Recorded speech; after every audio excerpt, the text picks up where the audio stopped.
Spoilers. Offensive content. Merry Christmas. Happy holidays. Bah humbug. Oh, shove it. This is Two Fat Guys Talk, episode 106, where we hate Christmas. No, we don't. You may hate Christmas. I enjoy this season. The ghost of Christmas past came up to me last night. He's like, why don't you like Christmas? And then I ate it. That explains so much. The Christmas ghosts of present and future won't come near me. As they shouldn't. All in the past tense. Why were the Game Awards so hyped, Dave? I don't... They were better than E3 in terms of hype trailers. Here's the hilarious thing. I did not give two shits about the Video Game Awards this year. Or any year, for that fact. Who cares? Nothing happens at the Video Game Awards except some people get some awards that I don't think deserve them, in most cases.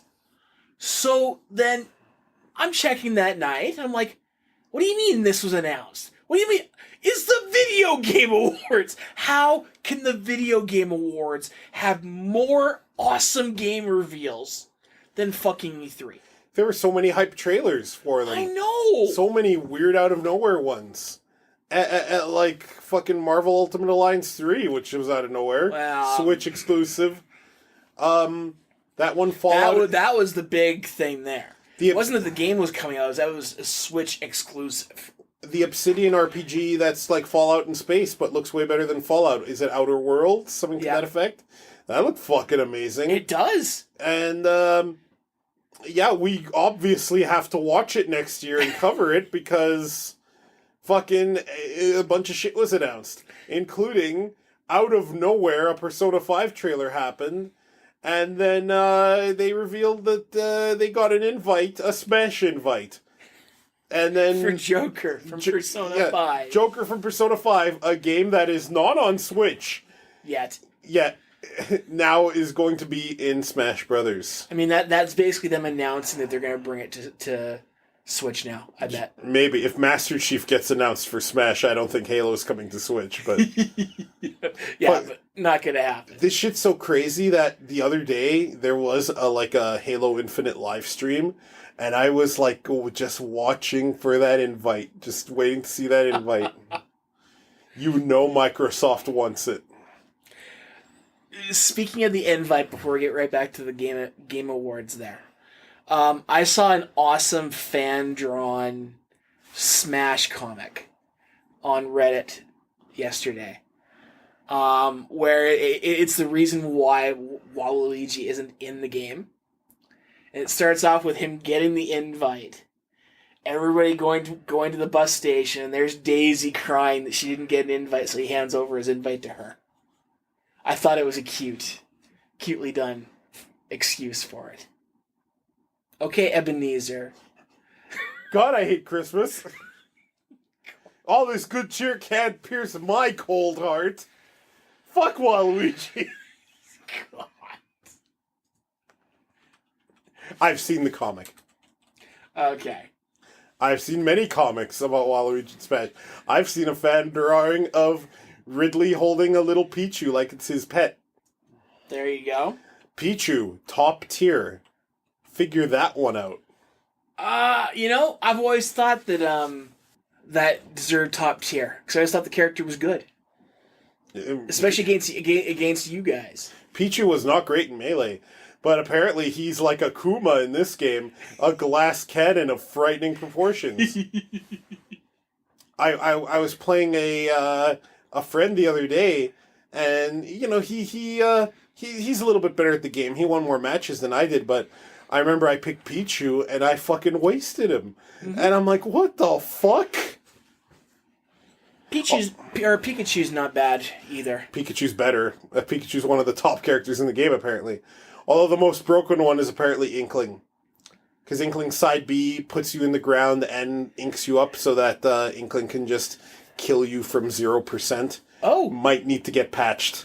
Okay. Wow. That's not exactly Nintendo's thing. No, they've already released updates. Plus, they have to patch out the infinite assist trophy glitch with fucking Isabelle. Did you see that shit? Yes, I did.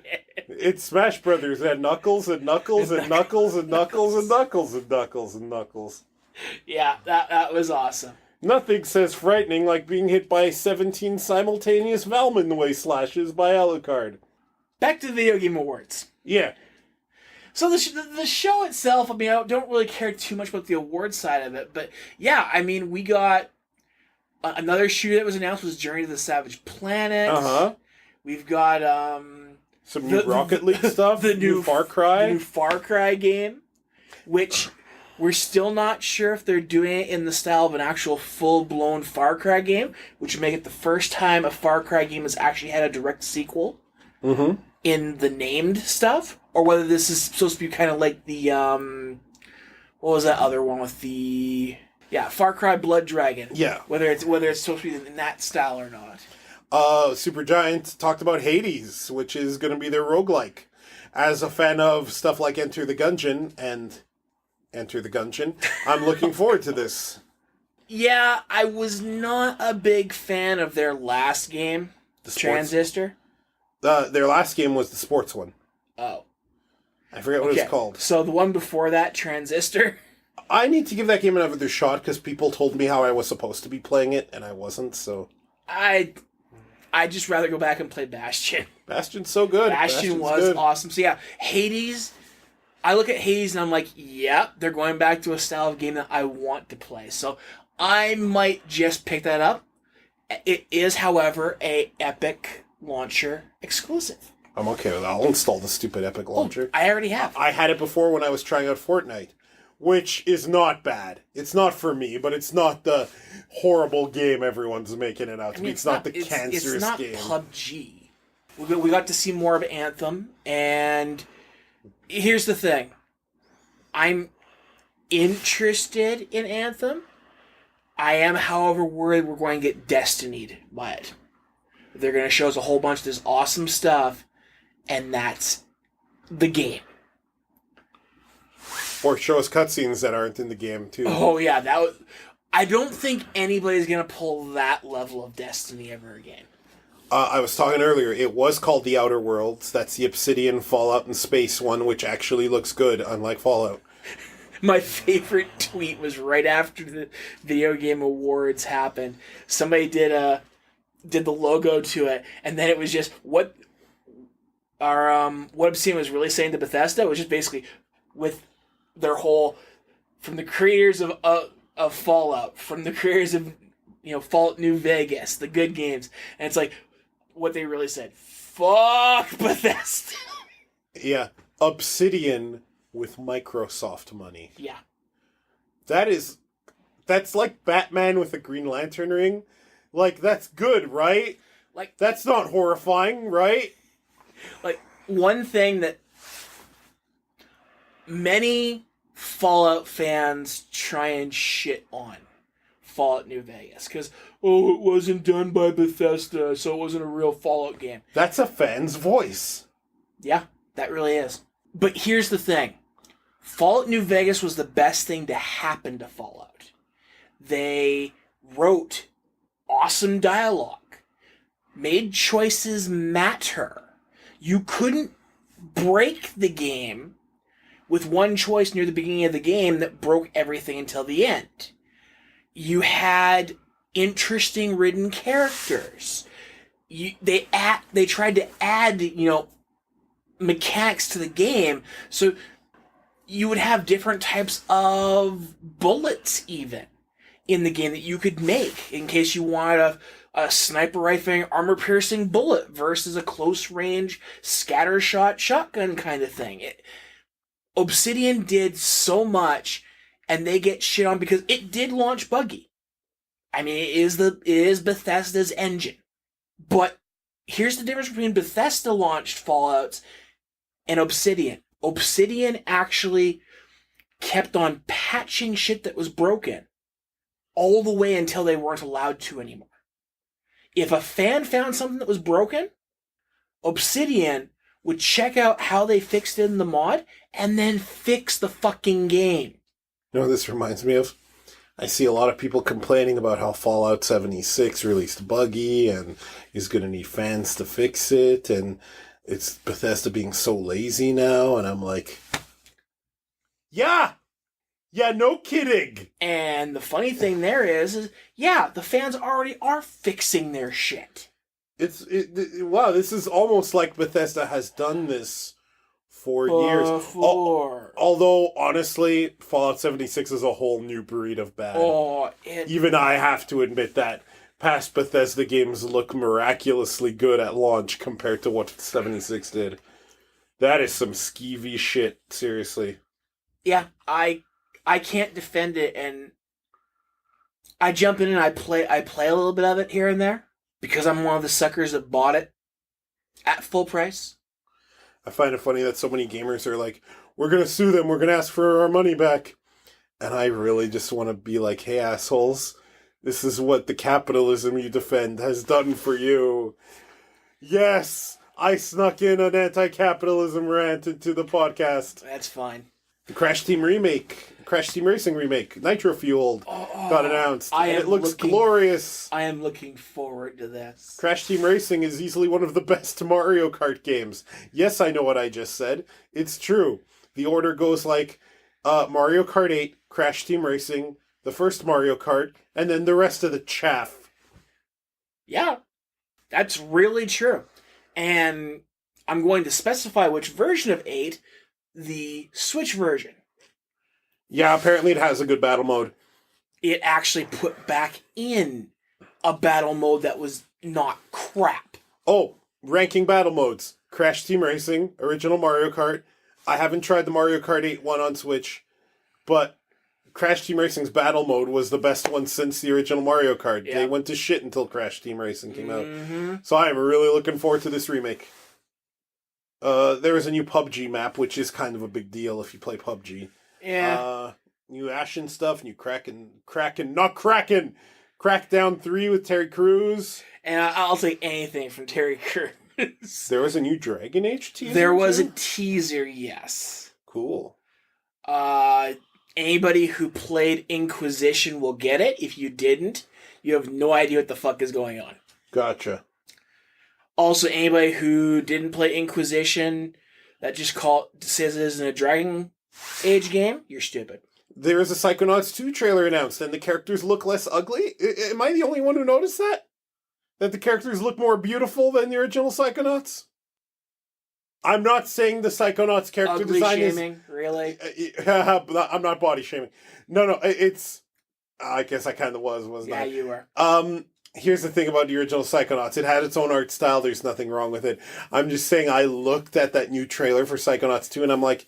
Did they soften the edges and animate up the eyes just a little bit? Just a little touch bit. To make them prettier? But here's the thing. When people show you the FMVs from Psychonauts, and if you're playing on PC, which is the best version to play, the FMVs look god-awful. The in-game graphics are fucking beautiful. But the FMVs... being that they are, video files, can't upgrade to your computer's graphics kind of thing. So it's a little bit better. I mean, obviously there has to be some advancements done over time. And the fact that Psychonauts actually had a trailer there was awesome to us because for those of us who actually kickstarted or in whatever service they did for it and are waiting with bated breath for the game, it was nice to see some stuff happening. I really need to play the original. I've liked everything I've seen about it. It's one of those games where I say it's on my list, but it's actually on the part of my list that will get played. Yeah. However, as far as Psychonauts goes, though, if you really have to play the PC version of it, because even the version that PlayStation released on PS4 doesn't really... Your computer can do it, no problem. What is that supposed to mean? Even your shitty computer can run it. No, I'll play it at some point. It's worth it. I mean, I've played the PlayStation 2 version, the Xbox 360 version, and the PC version, and there's no comparison between PC versus the others. I recently bought a PDP Rock Candy controller to be my PC controller. It is a solid controller. if not lacking compared to an actual Xbox One controller. I would used have on PC. Sure, I would have if I could find a wired Xbox One pad or a wired Xbox 360 pad on sale. I would have picked up either of those. Fair enough. They're usually about $60. Sure, this was cheaper. Oh yeah, and it works well. I did a successful Gungeon run with it. Hey, so Rock Candy is fun. The only problem I have with Rock Candy controllers is I always find the triggers to have too much springiness. I don't like analog triggers at all. Can we talk about the fact that analog L2 and R2 buttons are stupid? This is one thing Nintendo's, like, people are like, oh, Nintendo doesn't have analog triggers, and I'm like, fucking good! I hate that shit. I have used the analog function of triggers approximately fucking never. Even in games where you're supposed to, like racers, where they're supposed to be the gas pedals, they are always either completely pressed in or not. Even the GameCube had analog fucking L&Rs, and then Nintendo realized that's stupid. I can think of a few places here and there where I've used the analog functions, but yeah, no, a lot of us are just on or off. Yeah, there are some pro controllers, like SCUF controllers, where there's a switch to turn on and just make it a hair trigger. I would never turn that switch off, I tell you what. And in a lot of cases, there would be no reason to. Yep. I mean, the last time I can think of that I used them in their actual function is actually Grand Theft Auto. But that's for driving, and that makes sense. I guess. Crash Team Racing, though, I hope they let me accelerate with that face button. That would be nice. There's actually I saw on the subreddit for it, for Crash Bandicoot, where someone was saying how they hope there's an auto accelerate feature for accessibility concerns. Some people have a hard time holding a button, just automatically accelerate unless you're holding the brake. I think that's a good addition. Doesn't change how you play the game, so... Fair enough. I'm always trying to make things more inclusive. Mortal Kombat 11. Mortal Kombat 11 was announced, and then there was some leaks about how it's going to play. Apparently, your fighter's loadout is completely customizable. They're doing the Injustice 2 thing, but to the next logical step, I guess. Whether that's good or bad, though, is another thing. It's not for me. I don't like shit like that. A lot of people did like it in Injustice. I was not a fan. Rage 2. I am pumped for this game. I am pumped for you. Fortnite, whatever. More Fortnite stuff. We'll talk about this one in a moment, and that's... Oh, wait, we did talk about it. We talked about some... Yeah. Joker and Smash, a big announcement. Though that was an awesome trailer. Survived By, not too much to say about that. Devil May Cry 5, I still have my isms on this one. Did you see the stuff they showed of V in this game? No, I haven't. I didn't actually watch the trailer. He looks like he's a character from DMC, but in Devil May Cry 5. It's kind of weird.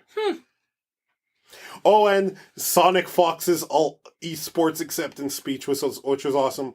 I've been a fan of Sonic Fox for a while. He's a great inspiration, and he ragged on Republicans and conservatives as they deserve. Good on you, Sonic Fox. Gay, black, furry, who is unapologetically all of those things. So, a couple weeks back, oh man, this one's hard. This one's hard to talk about. The final Super Best Friends video went up, and it was Wooly and Matt and Pat separately talking about that they're done. No more Super Best Friends content. Wooly said something to the effect of he doesn't even think Matt and Pat are friends anymore. Well, no, that I don't think that was specified completely. Is that Wooly is friends with the two of them, but that Matt and Pat were friends and aren't. No, that was in the video. Yeah, I know. I know that Wooly and Pat are doing a podcast coming up, and Wooly has his own podcast called Wooly Figures It Out that I've been listening to because it's a podcast about failure, and don't I know a thing or two about that. It's about failing projects that you say you'll do, right? Like, I mean, it speaks to me. But, I mean, I kind of want to say the writing's on the wall, because when I watched the God of War playthrough and even stuff in the Omicron one, you could kind of see that maybe they were getting on each other's nerves a little bit. but they took it to the point that the friendship ended and they just didn't want to do it anymore, and they just couldn't. They couldn't do it anymore. Mm-hmm. The Friday Night Fisticuffs that was supposed to go up 2 days before that video, there was a tweet sent out saying that they had to cancel it due to urgent circumstances. And it seems to me like these urgent circumstances were that one or more of them just said, I can't do this anymore, and left.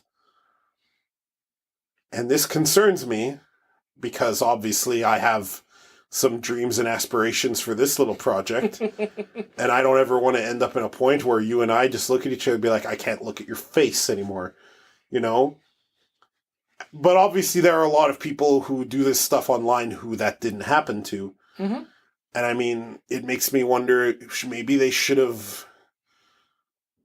Hindsight is 20/20, but I wonder how many times they maybe should have talked to each other about these feelings and maybe didn't. I don't even know what to think. Well, I mean, there's a great... All we have to do is look at the YouTube culture right now. And, I mean, you and I would love for this project to go full-blown, where we're releasing tons and tons of content and everything else. But there's something you have to look at, is that of the burnout that is happening more and more and more on these YouTube celebrity groups. Whether it's a person or whether it's a group, burnout is a very real and very fast becoming a very big concern in the YouTube community. I mean, you cannot release quality content day after day, week after week, without taking breaks. But if you dare take a break for a couple weeks, you're going to lose a couple 100,000 subscribers, because how dare you take a break? We've seen it happen. I mean, we've seen it happen in people that we followed already. Look at Spoonie. Spoonie's self-destructive when it came to his actual quality content. He puts out the little live wires every now and then, but as far as his actual YouTube project, it's dead. He's never coming back. In fairness, he's probably a lot happier, though. He probably is, but now we've got the super best friends. Like, it just, I've seen it, well, a couple of the ones we used to watch on Nostalgia Critics channel. Channel Awesome. Jesu Otaku. Channel Awesome itself is a whole other story. Well, I don't... That wasn't burnout, though. But, like, Jesu Otaku, she burned out. She was done.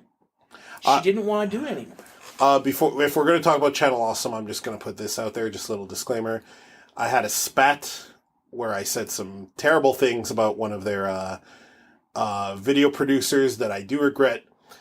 Anyone who knows about that knows exactly who I'm talking about.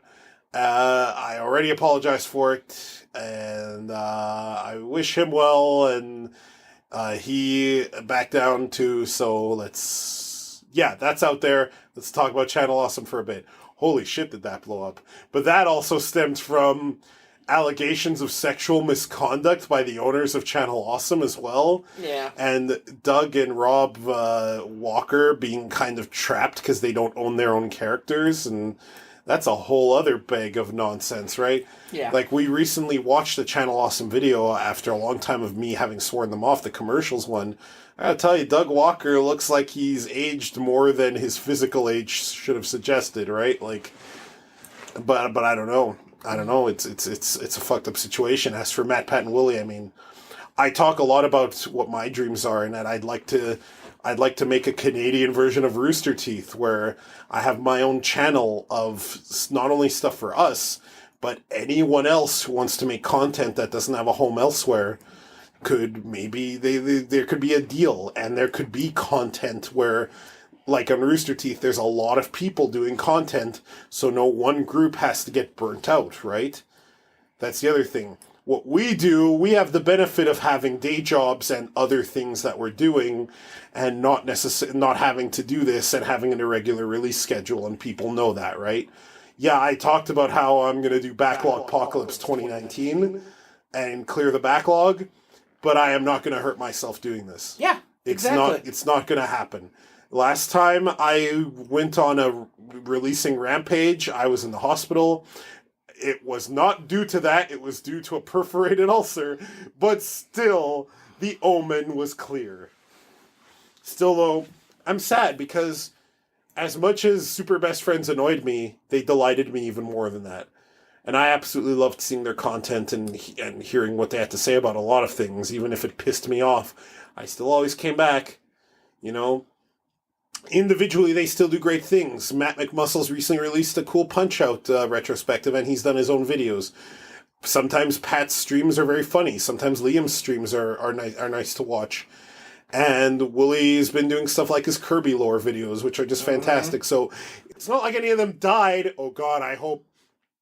As of the recording this on Saturday, December 22nd. It's the 22nd, right? Yeah. None of them are dead. So if they die between now and when we release this, we are so sorry. None of them have died, so they're still around. It's just, it sucks that it sounds to me like they fell apart so bad their friendship ended, and that's just such a tragedy. But I mean, there could have also been behind the scenes things we don't know about. For all we know, their friendship was going to end no matter what happened. So, and as the Super Best Friends disappear, guess who's doing videos again? JonTron. I mean, has finally resurfaced from the sludge he crawled into. Okay. Can we talk about JonTron a little bit? Well, seeing as this is turning into more of a YouTube content creator section, absolutely. Okay. I'm going to say good and bad things about JonTron. Okay. I'll start with the bad. Fuck JonTron for buying into conservative propaganda. Fuck JonTron for saying misogynistic and phobic things. As far as I know, JonTron has never sexually assaulted anyone, so he's definitely a better person than, say, Nick Robinson, who pretended to be progressive, but then ended up being terrible. The one of the Carboys guys. The other guy was Justin McElroy, and the McElroys are still a delight.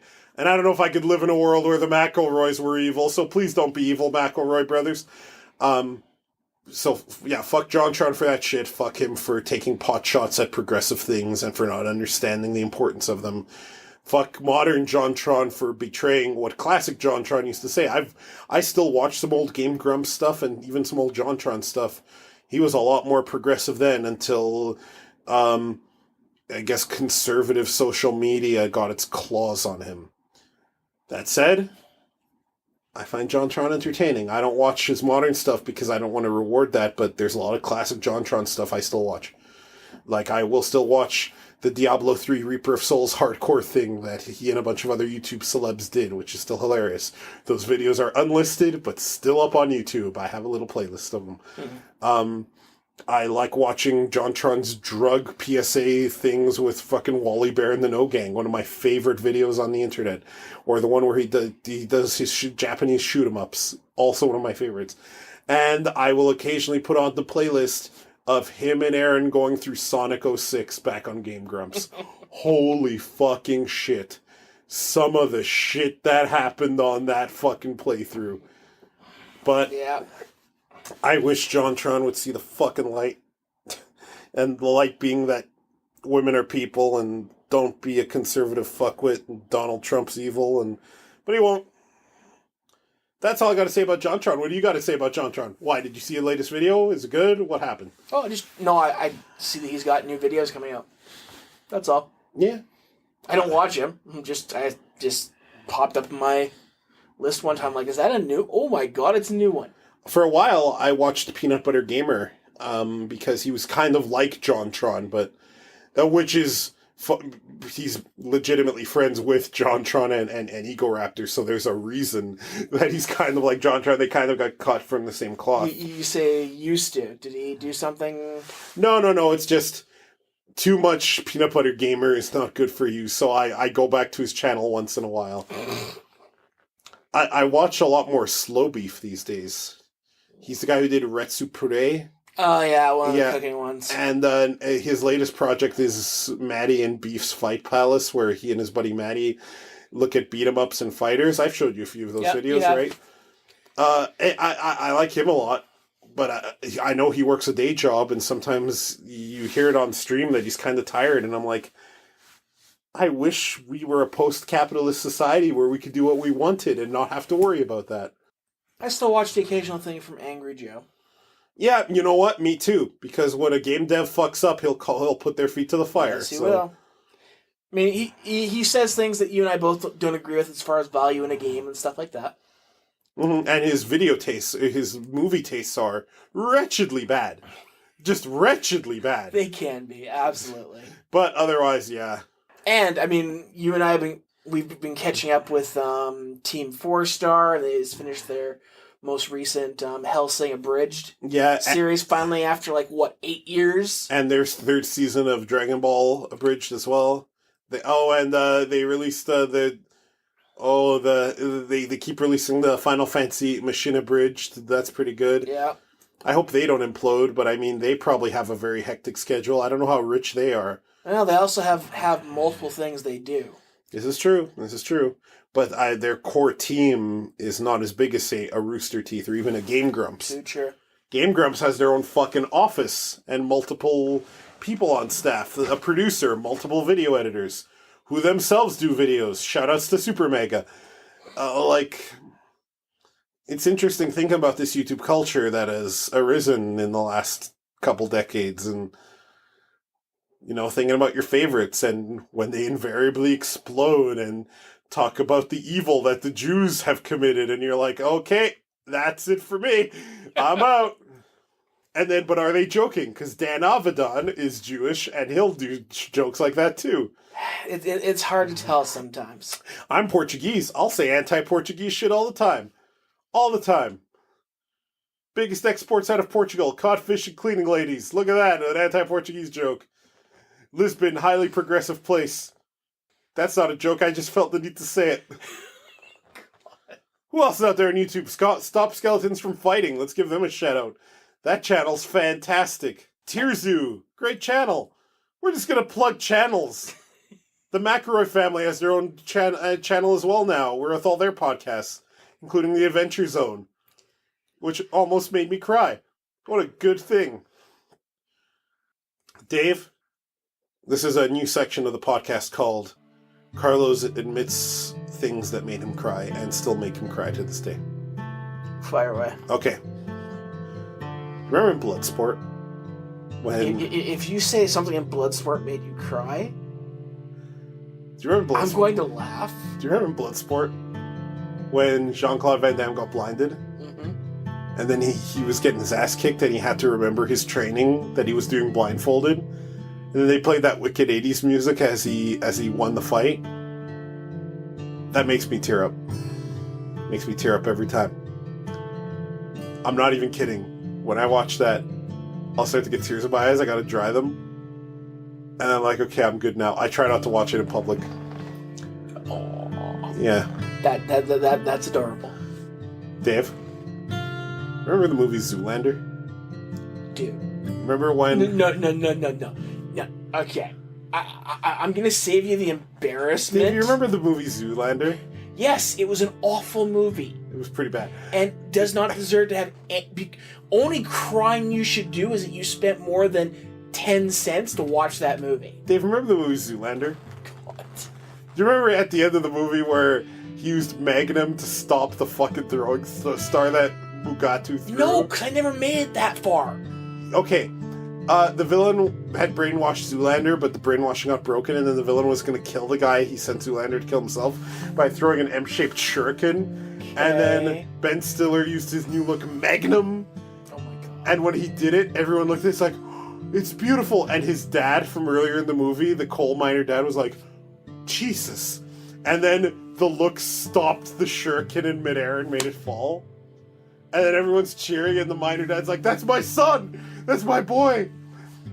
I get a little teary-eyed at that because this is of the big victory that happened for that poor model with tons of money and fame. Dave, do you remember the second Care Bears movie? The one where Darkheart or No Heart, whatever the fuck he was called, he turned into that little kid. Yeah. Turned that little kid. Mm-hmm. And then fucking he accidentally hurt his friend. And then the Care Bears had to teach him to care to save his friend. Remember that? Yes. That doesn't make me cry anymore. I realize that was stupid. But it used to when I was younger. Seeing as we're sharing, and as you know, sharing is caring. Mm-hmm. Keep in mind, this is going on the internet, so watch what you say. Oh, I don't care. The whole world now knows that I cry at Bloodsport. I don't handle character death very well in long series. Did Allura's death make you cry? No. Actually... We have a whole other video coming out soon here about Voltron. Probably in 2019 about Voltron and how Season 8 screwed the pooch, but... No. It's more like TV series. Long-standing TV series like... So when Negan killed all those people in The Walking Dead, were you not... I didn't care. Yeah, me neither, because I only know that through Tekken 7. No. It has to be a show that I actually, will care about the characters.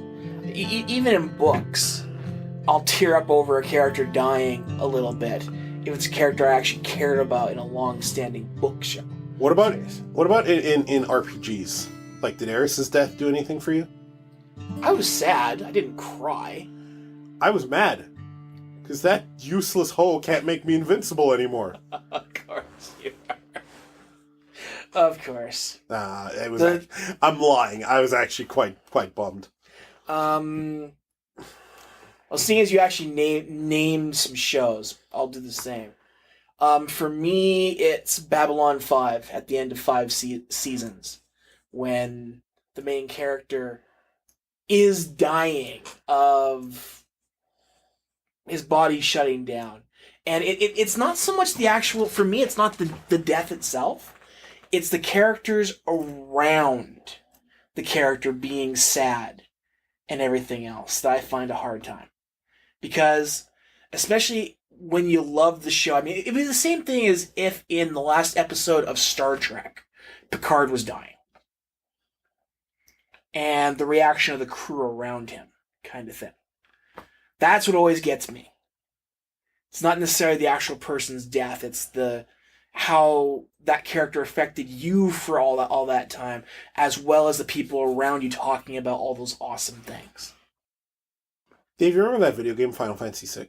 Mm-hmm. Do you remember when Celeste, Edgar, Setzer, and optionally Sabin had to find the airship, the second airship, so that they could find their friends and maybe have a chance at saving the world, because they didn't know how the hell they were going to attack Kefka's tower. Okay. So they go down into Daryl's tomb, they find the other airship. They fire it up, it miraculously is still working. And then they start playing the theme Searching for Friends, which is one of the greatest world map themes ever made. And so kind of sad, but also very victorious and filled with hope. Mm-hmm. And then the fucking ship inexplicably is bursting through the ocean and comes up, and you realize there's hope. I get teary-eyed at that.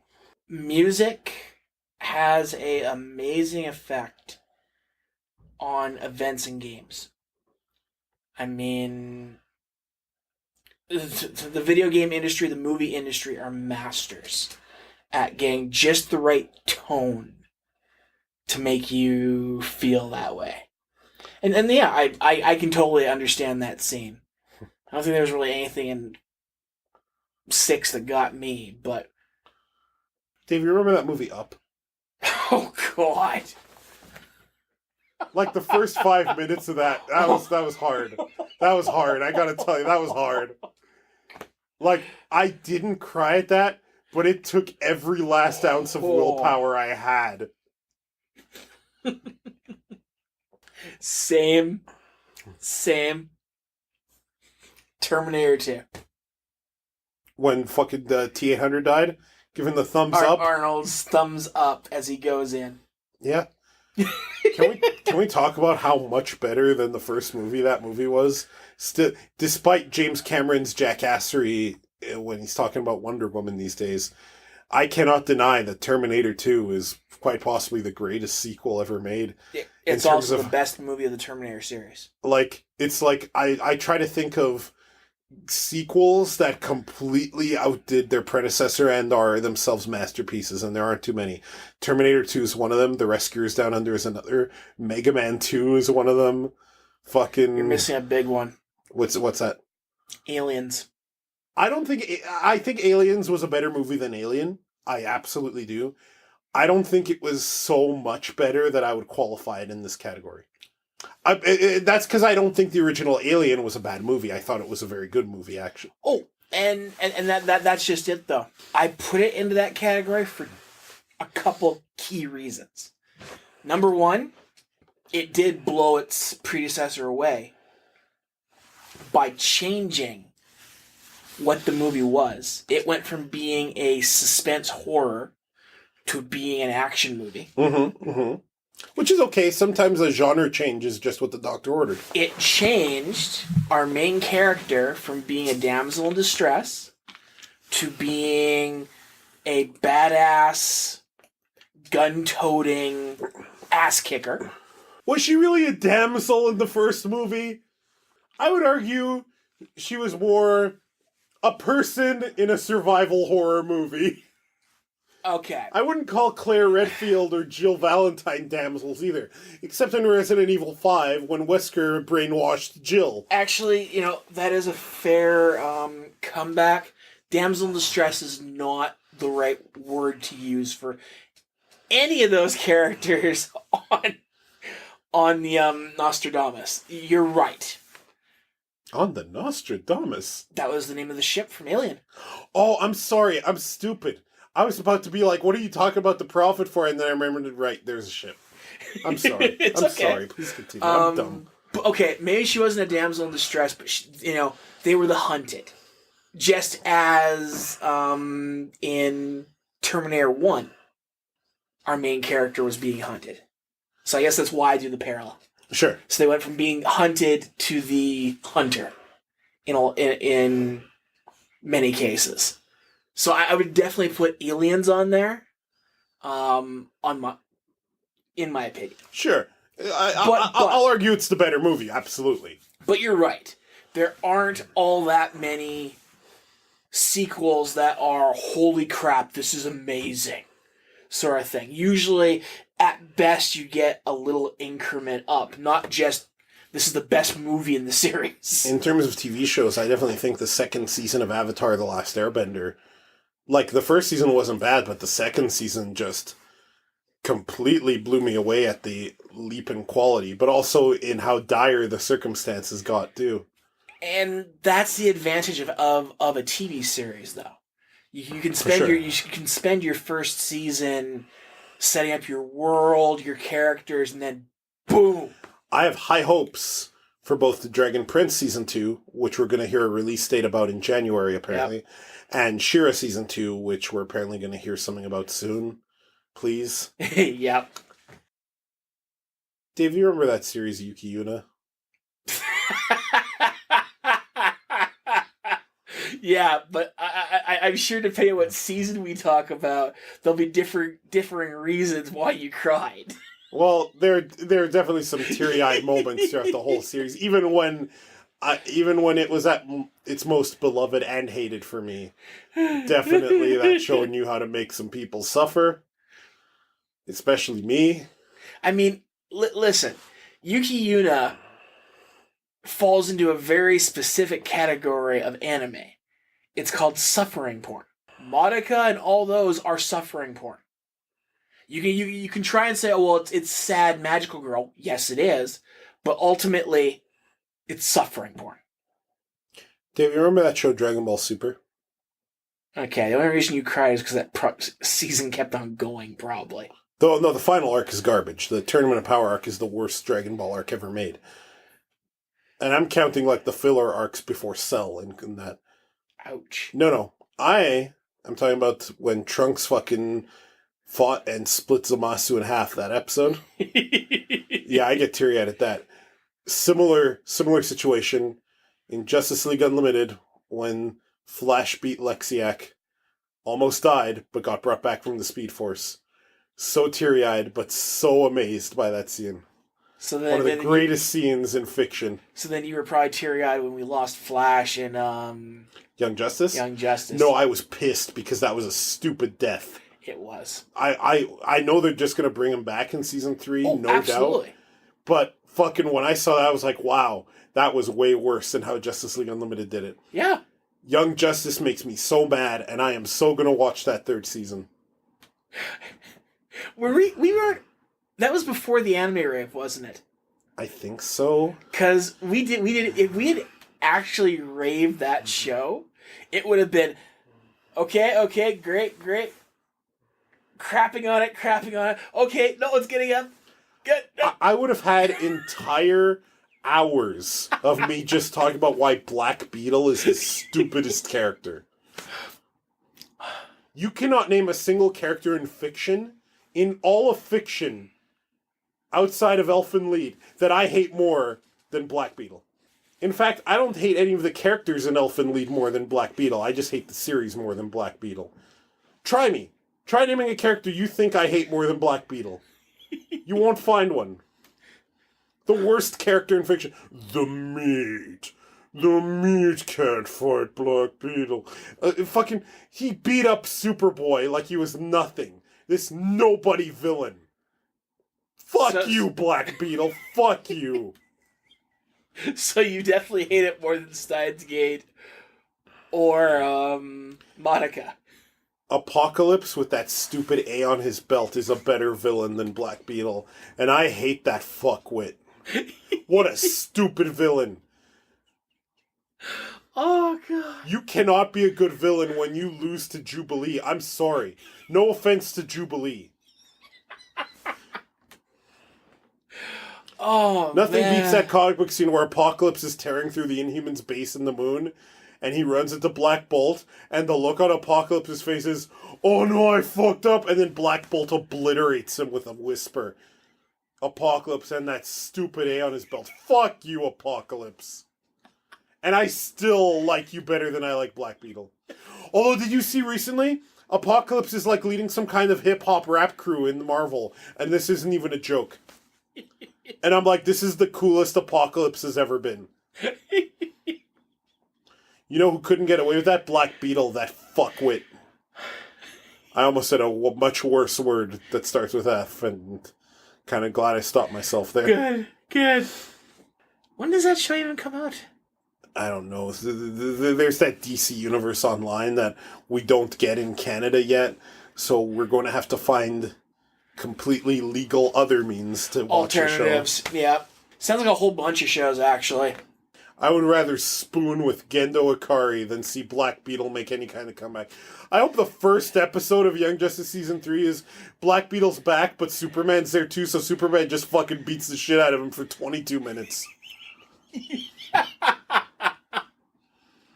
I'd totally be cool with that. Do you remember the episode of Young Justice where, in order to fight Black Beetle, they released Mongol from imprisonment? Yep. And Mongol was beating the shit out of Black Beetle? I remember you. I have never cheered for Mongol in my life. Until I saw him beating the shit out of Black Beetle. I'm like, yeah, Mongol! Kick that fucker's ass! I even remember this when we were watching it. And you said the exact same thing. Beat the shit out of that scrub! Stupid villain sack of crap! Oh, God. Yeah. So we should have that sometime in 2019. Any TV shows you're looking forward to? Other than, animation? All that. Seeing that animation is like 95% of the television I watch. Mm-hmm. There is some, mostly in the form of whenever the next Better Call Saul season comes out, and whenever the Breaking Bad movie comes out. And that's about it in terms of not animation. In terms of animation, I hear Spider-Man Into the Spider-Verse is great. I want to see it. Yeah. I do hear, though, that there are fat jokes in it. And as much as I might make it on a podcast, I'm a fat guy doing it, and seeing mainstream do it is still kind of disheartening, but otherwise it's supposed to be really good. This is the part of the podcast where we're just talking about whatever, apparently. I'm okay with that. Man, TV that I'm looking forward to. Fuck. Can we just both agree that regular daytime TV sucks these days? I try not to watch it. Partly because commercials are shitty these days. Commercials have always been shitty. And partly because there are way too many cop shows that have, police propaganda is a real thing, but far too many, love the Law and Order types and the NCIS types for my tastes, and I hate them all. The only cop show I like is one of my upcoming ones, the next season of Brooklyn Nine-Nine. Because A, it's hilarious, and B, I think you need to have some positive representation of cops that try to also have episodes where they talk about racism and the like. So there's another one I'm looking forward to. But otherwise, yeah, you're right. Daytime TV is garbage. Sometimes I'll watch The Price is Right. Sometimes I'll watch Steve Harvey, who's the host of Family Feud. And I know Steve Harvey is a whole slew of problematic shit in a little ball of charming. So put him in the same category as JonTron, I guess. He's an asshole, but I like some of his comedy. Yeah, I'm trying to think right now of any modern stuff I'm watching. None. Right now, the most daytime TV I'm watching, I've gone back and I'm watching Highlander, the TV series. Sure. I think we also need to consider that animation counts, which I've always been an advocate for. I hate the segregation of animation as kids stuff, and it's not worthy. Well, it was not why I took it out at all. I understand. You took it out because we mostly do animation, and we have the Carl's Name Animator, the best anime reaction, and that you didn't want us to be talking about anime the whole time during something that isn't Carl's Name Animator, the best anime reaction on the internet. I get why you said it. I mean, if we're talking about stuff that isn't, of our normal anime rave stuff, I am watching Star Wars Rebellion. Uh-huh. Which is the new stuff that takes place between 6 and 7. Yeah. Leading up to it. And that has been not as good as the last animated stuff they were doing. Rebels. But it's still interesting to see certain details happening. I guess the Ewoks were actually... there's a poster, there's a actual Ewok doll that became popular among the universe. Oh my god, did that make the Ewoks cartoon canon? No, it wasn't. It wasn't one of the Ewoks cartoon ones. It was just a generic Ewok doll. But it's just some of the details that have been going on. Actually, speaking of Star Wars. Yeah? The Darth Vader miniseries being 25 comics, just came to an end and actually had some real, if you're into Star Wars and you want to see Darth Vader be, Darth Vader, not in any of his no bullshit, this comic was amazingly written and drawn. Because they show both how Darth Vader became the badass he was, and was, as we know, fighting back a little bit against Palpatine throughout that whole section between 3 and 4. Not as in, trying to be a good guy, but in the whole Sith... the Sith power struggle thing, I get the it. apprentice trying to get rid of the master in the end, kind of stuff. And, I mean, we see awesome moments where Vader's actually having Tarkin hunt him, and they're facing off with each other. The respect between the two of them, kind of like in a trying to hunt the most dangerous game kind of thing.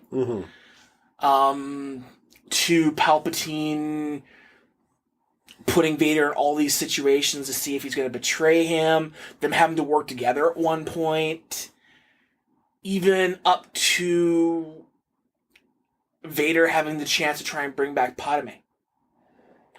That was the little segment that it ended everything on, where you see they even reference a scene in Rebels where he's fighting what was his apprentice's name? Ahsoka. The actual scene from Rebels where he fights Ahsoka in the one temple. They have that right there too. Except that hasn't happened yet, where it is in the comic.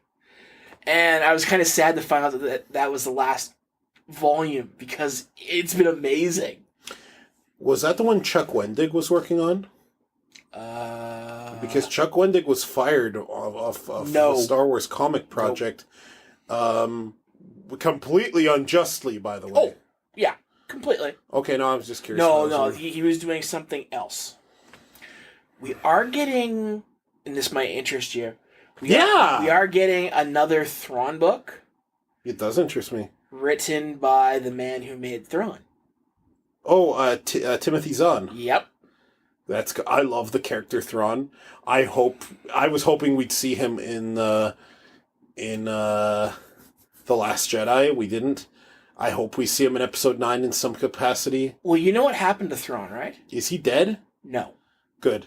Rebels ends on a hopeful part. Because Rebels takes place during kind of the... I know it's pre-Episode 4. Well, and this is just it. It's not just... It's pre-Episode 4 into Episode 4, as well as after Episode 6. Because the final battle on this planet where Thrawn is trying to get rid of them has the remaining Jedi apprentice on his Star Destroyer with him. And the apprentice he has a kind of a Jedi talent that he can talk to animals very easily and work with them. So he has hyperspace capable animals come in, destroy his other ships, wrap around his Star Destroyer, and the last thing that he tells his friends is, the Force will be with you. And they fucking, boom, they're gone. No one fucking knows what happens to them other than we're very sure they end out beyond the rim. So what you're saying is there's a chance that Thrawn is Thrawn is absolutely alive. Just like Mace Windu and Han Solo. Han's very dead. Sorry. Mace Windu saved him. No. Shut up. No. Sorry. Han is totally dead. Anyway. So that's how the final battle goes. They then fast forward until after the Battle of Endor. They tell us what happened to all your characters. And the one Meladorian warrior that was on their team, the girl, she is met at this one temple by Ahsoka. She had been told something from the Jedi and that he's counting on her. But they don't elaborate at all on this. He's counting on her to do something, and she just thinks that it's to keep his home planet intact. But then she finally comes into the realization that no, he wasn't talking about the plant so much as he's counting on her to find him. So she gets into the ship with Ahsoka, and that's the end of Rebels. So I'm really looking forward to this next Thrawn book because I think it's going to take place after Rebels. I hope it takes place because I don't think Thrawn, even in the new canon, would put up with Snoke and the... Well, Snoke's dead. I don't think that that's where they ended up. I think they ended up somebody totally different and may lead to a new threat. Oh man, in Episode 9, if Kylo Ren meets his death at the hands of Admiral Thrawn, and Admiral Thrawn becomes the big new threat, I'm game. We don't need every bad guy to be a Sith Lord. We really just don't. Well, and we know Luke is going to pop up as a Force ghost. Let's talk about how much more important Force ghosts are now in the canon. Force ghosts are a threat within themselves. Sure. I mean... They're ghosts, they're scary. I'm more talking the fact that Yoda was able to summon down, lightning bolts to burn that fucking tree and blow it up. Never seen them ever do that before. Gengar can learn Thunderbolt. I'm fine with this knowledge. Anyway, Luke's gonna be in it. I'm also glad to hear that Londa's going to show up. About time Lando Calrissian came back. Well, Where the fuck was Lando this whole time? I always thought that Londo should have been, that whole casino segment, if it wasn't taken out completely, should have been back on Cloud City. Oh, and yeah. Londo should have been there, Yeah, and it would have been definitely. so much better. I love The Last Jedi. I know a lot of people hate it. They're wrong. I love it. But that segment is very, very long, and it should have been in Cloud City. You're right. I mean, my biggest complaint is more of a physics thing in The Last Jedi. What physics? When the general goes ahead and engages hyperdrive and blows the fucking the wing off of Snoke's giant ship. You mean the coolest scene in the fucking movie? I'm not saying it wasn't cool. Rule of cool trumps all. I'm sorry, but when you set the rules of your universe on how things work, you don't get to do the rule of cool and break the rules. Yes, the fuck you do! No, you don't! Did you watch Gurren Lagann? That whole show is rule of cool. But beats everything. But in Gurren Lagann, we didn't have rules set. That show was all about, fuck your ideas, I'm doing this. Star Wars has a set of rules they've given us for everything from hyperspace travel to... let's go back into 7 for a second here. Hyperspace through a fucking shield to then not smash into the fucking planet. A difficult thing to do. No. You see, that was a problem I had with that one too. It can't be done. It can be done. And it's cool. It's cool! It's cool, but you do not set the rules of your universe for what can and can't be done. Like, hyperspace is supposed to automatically break up the moment you get within a planetary body. The moment it senses gravity, that's it. There's no override fucking switch. Hyperspace breaks up the moment you hit a gravitational field. Period. It didn't have time to break up because No, of how fast it was. No. And how cool it was. No. Not only are you breaking the gravitational field rules, but you're also breaking the shield rules. Here's the thing. I ultimately know that that's your biggest gripe, and that your gripes aren't bullshit things like the women. Oh. So I'm just having some fun teasing you.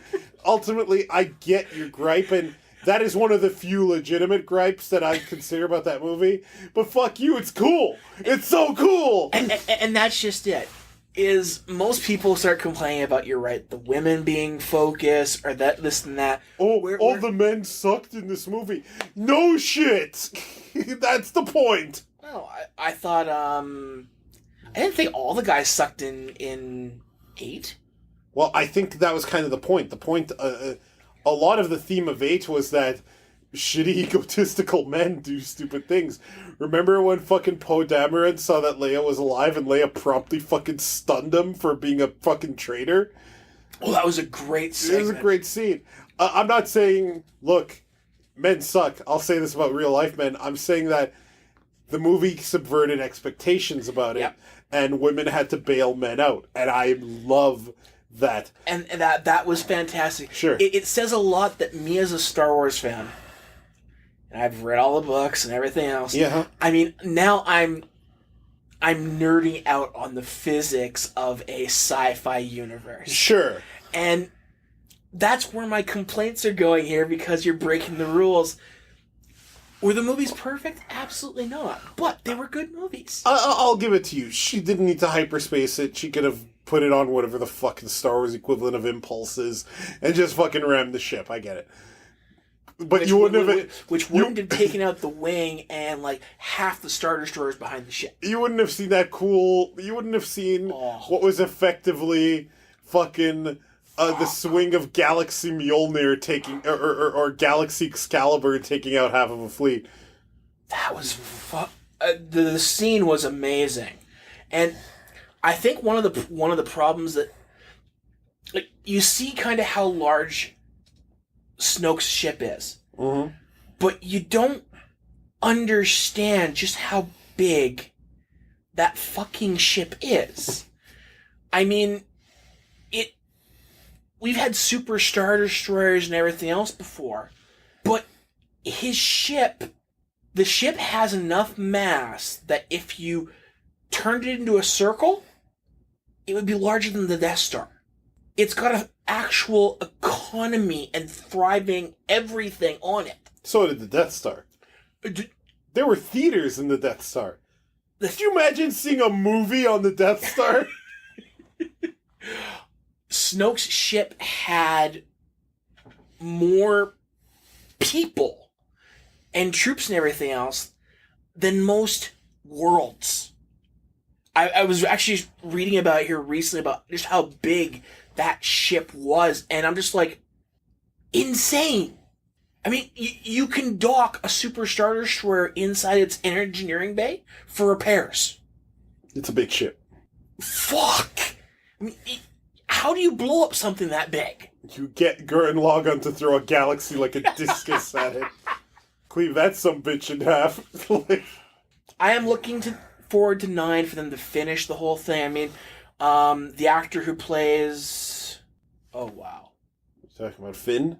No. Poe Dameron? Our main character. Oh, Rey. Rey. She's been very clear that this is it for her. Why was Rey my last choice? I'm terrible. No, it's fine. I mean, Poe is an awesome character and everything else. She has no interest in being typecast like the others were. Sure. In it. Now, whether that's good for her career or not, I don't know, but I'd stick with it for as many movies as I can get out of it, honestly. Daisy, what's her last name? I don't remember her last name. I'm a big fan of Finn. But I'm worried they're going to kill off fucking Londo in 9. Oh my god, I swear to god, if they kill the black guy again. We just finished ranting about this in Voltron Season 8. An episode that people will hear later. Holy shit, I swear to god, Episode 9. Don't do this to me. If he goes out, he better take a lot of people with him. Yeah, good or bad, I don't care. Take out half the resistance, just kill a lot of people. Well, there's not many resistance left. There won't be any left when Lando's done with him. I'd rather he heel turn than get killed. No. Look, if Londo's gotta go, it better be as a fucking good guy taking thousands of enemies away. Like, if he dies taking out Snoke's ship, thumbs up. No, I hope he dies hyperspacing his fist through Kylo Ren's mouth. That's gonna be a Rey fight right there. And there better not be any fucking redemption here. Oh no, Kylo Ren's way too far gone. Yeah, no, there's no redeeming Kylo Ren. He's done. Star Wars has a very big theme throughout everything of redemption for certain people. Kylo Ren may not be beyond redemption, but fuck redemption, he's gonna die. Some people are just jerks, and he's just a jerk. We find out what the Castlevania guys, what Japanese property they're getting. Oh? It's not Zelda. What? It's Devil May Cry. Yeah. Apparently, the producers of Castlevania are getting to do Devil May Cry. That's too bad. Will it be a series that is canonically part of Devil May Cry? Or will it be a new take? I don't know, but I'm looking forward to it. Well, Castlevania was great, so... Are they doing that, like, are they off of the Castlevania project, or is this something else they're doing in the meantime? No, Castlevania's still slated to come back for a 3rd season. Well, I know that, but... I don't know, like... Here's the thing. The Devil May Cry anime that we watched all those years ago was more than enough. There are people who don't like that anime. A friend of the show, a friend of mine, was talking about... he knows who he is if he listens to this. Was talking about how in context that anime makes a lot of sense. Because there's something about Dante that we don't see too much of in the games, but that if you look closely is there. Dante suffers depression. Yeah? Sometimes when he's not doing anything, he just goes and eats ice cream until shit happens. And in a way, that anime, what my friend said, is that anime is kind of a weird character study of that. And it's true. Which then, if you since Devil May Cry 5 is now confirmed to take place after 2, 2 can just be when Dante was kind of feeling kind of weird and depressed. I mean, that kind of explains away how he acted. That anime could fit in right there, I guess. I mean, well, the anime does have a canonical place. Oh, does it? Yeah. So the order is Devil May Cry 3, 1, the anime, 4, 2, 5. Ooh. Yeah. With DMC being an alternate reality. So Capcom officially recognizes that as part of the canonical story. Yeah, that's right. The anime Do we find out in any of the other games what happened to the girl? To the girl? Not that I know of. Also, another girl is unaccounted for is Lucia from 2, who really should appear in 5. Now that it's confirmed 5 takes place after, but... Because, I love the fact that he loved having her around. Because she did order him around. She did give him a little bit of, I'm not going to say order to his life. I'm going to say she was still part chaos. A little bit of structure. Structure. And the fact that at the end of the series, he was going off and just doing anything because she was gone. But yet she came back. Mm-hmm. I always wanted a continuation to that. So hearing there's going to be a new Devil May Cry anime, I'm hoping then that if... I didn't realize the anime was canonical. I didn't realize they actually officially said it was canon. So now that I know that, I don't have to worry about a new one getting rid of that. No. That was my biggest worry where I'm hemming and hawing over whether I like it. I have no idea if this new show is going to be part of that canon or its own thing. Why would Capcom not make it canon? Well, Castlevania is its own canon. Well, but Konami's not doing anything. True, but like this Trevor Belmont does not replace original Trevor Belmont. They had the liberty to look at Hector and Isaac, especially Isaac, make their own variants of these characters, right? Sure. They had the ability to do a real deep character study and make a much more sympathetic Dracula than the games present us with, right? So that's not always bad to see a different take. I always love different timelines and canons. True. Fucking look at Voltron. There are how many different Voltron shows? Yes. In 10 years, we'll see another remake. Don't worry. Oh, true. Yeah, it's amazing how many animes are being made by Netflix. Animes, cartoons, animated series. It's good stuff. Just animation in general. Animation in general. Devonil, do we have anything more to discuss? I think we're good for now. Folks, thank you for listening to episode 106 of Two Fat Guys Talk, the podcast of us. You can find it and more at animerave.xyz, home of this show and Carl's Name Anime Rave, the best anime reaction on the internet. Backlog Apocalypse 2019. It's coming. Dave, do you have anything to say about Backlog Apocalypse 2019? It's big. It's big. We hope you enjoyed this episode of Two Fat Guys Talk. The Sword vs. Moonrod art is by the talented Red Caliburn. Find her on Instagram and DeviantArt. REDCALIBURN. Music tracks used were Bit Bit Loop, Patience Party, and Good Nightmare by Kevin MacLeod, found at freepd.com. Be sure to visit our site at animerave.xyz for more of this podcast and for Carlos and Dave Anime Rave, the best anime review and reaction show on the internet. If you like what you heard and can afford it, help keep us going by becoming a patron via the Patreon link on our site. If you can't afford it, no worries. Just spread the word. As always, thank you for listening.